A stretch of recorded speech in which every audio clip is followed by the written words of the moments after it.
Walking, this is Tommy here right now. I'm walking over from Cambridge over going into Boston. I'm just doing my walk usually as I do. I do a routine walk before I go into work to deliver the Boston Globe, which I've been doing for about 18 years, about 97% of the time, minus being sick or having to go into the hospital because apparently, I had like a transplant 23 years ago. But anyways, I go in for an annual, so it's usually 2 days. But anyways, 97% of the time, but delivering the Globe for about 18 years now, 7 days a week, every day. People say, even on Thanksgiving, I'm like, what don't you get?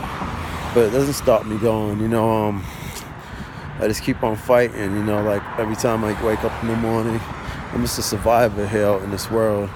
And I'm going to be going in actually for surgery. I had so many surgeries and I've been blessed so much and gotten so much stronger just from being sick and overcoming obstacles in my life that I just keep on increasing in my faith, because I realize that I just challenge my life.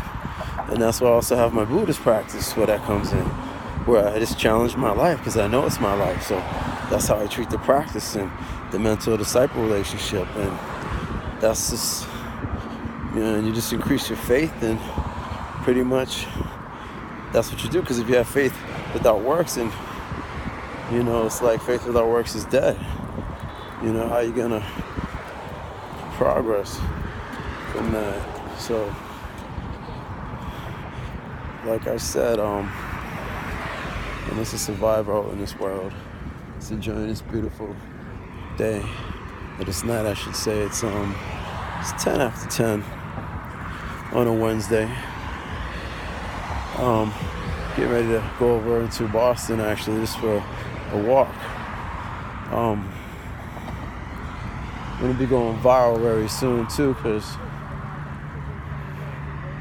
when you just start to realize how to respect yourself and love yourself and care for other people and not be selfish in your own life, your life will expand.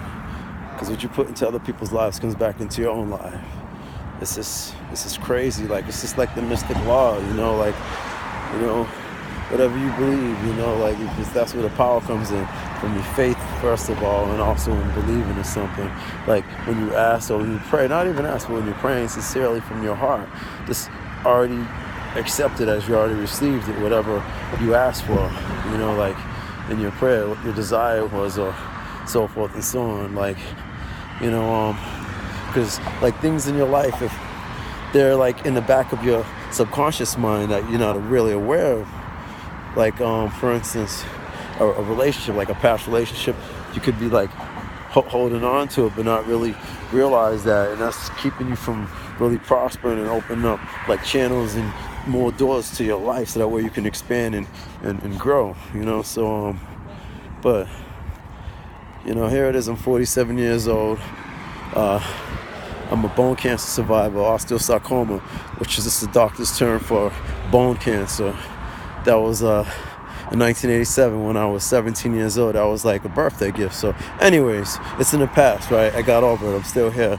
So, humbly, but I couldn't have done it all by myself, like all these people helping me here in this world, because like that's how it is, we help each other, and that's pretty much what it means, like we all have purpose here in this world. And to me, a person could like have all the material stuff, whatever, that doesn't impress me, because I won way more than the lottery actually. I had a bone cancer, then I had a heart transplant, then I had a heart attack from getting back into smoking cocaine. Yeah, that's right, you heard me. Cocaine on top of my heart transplant. That's right, yeah, I said cocaine.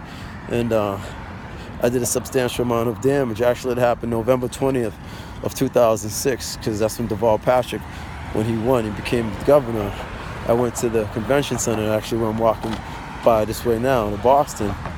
And when they cut the organ out of the donors, they cut the nerve. So therefore, if I was to have a heart attack, I wouldn't know about it. So anyway, I was very fatigued, and I guess that was a sign. I went to the Brigham Women's where I had my heart transplant. They did an EKG, and they said it's abnormal.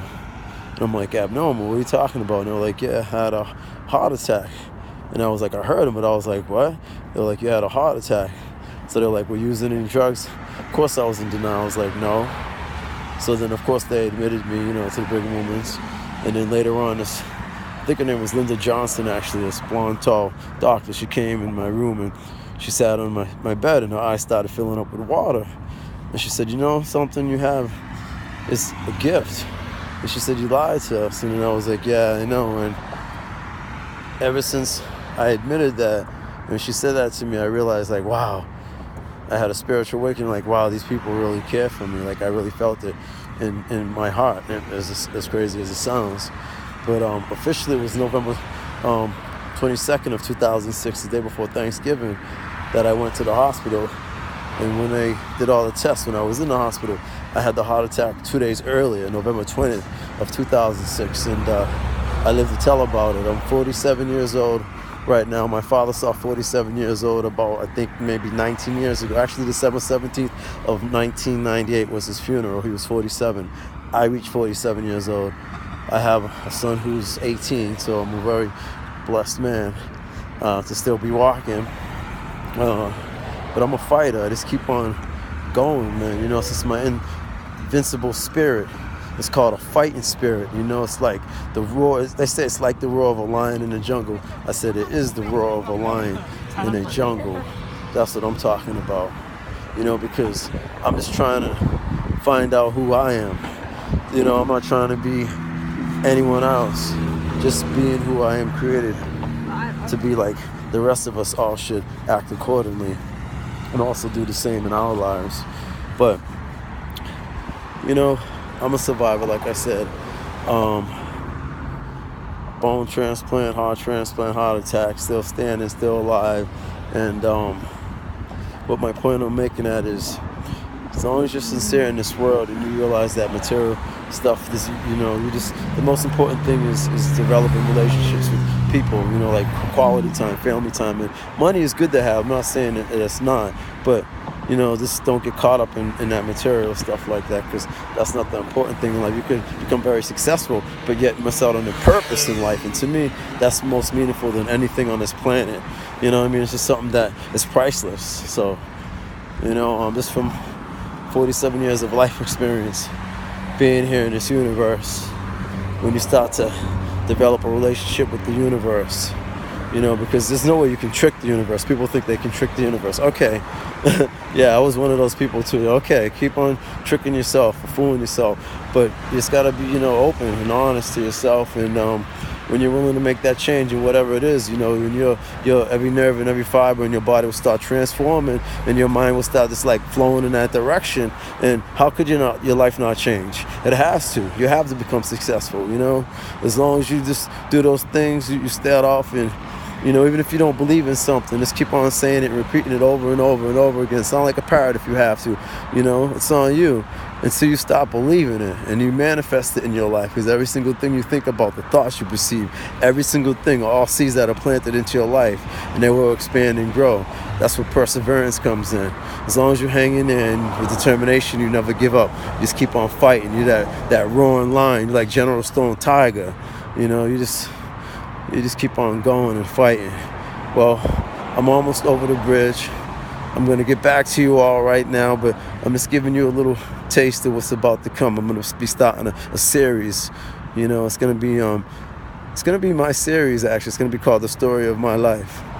That's what I'm going to call it. I'm going to be my own narrator and everything. I'm not going to have anyone do it, because I'm just being real. I'm just being who I'm created to be in this world, and the Bodhisattva, whatever you want to call it, I realize I can't be selfish, which I never was. It's about praying for yourself and helping others, lifting one another up, and, just being humble. That's pretty much what it comes down to, being very humble.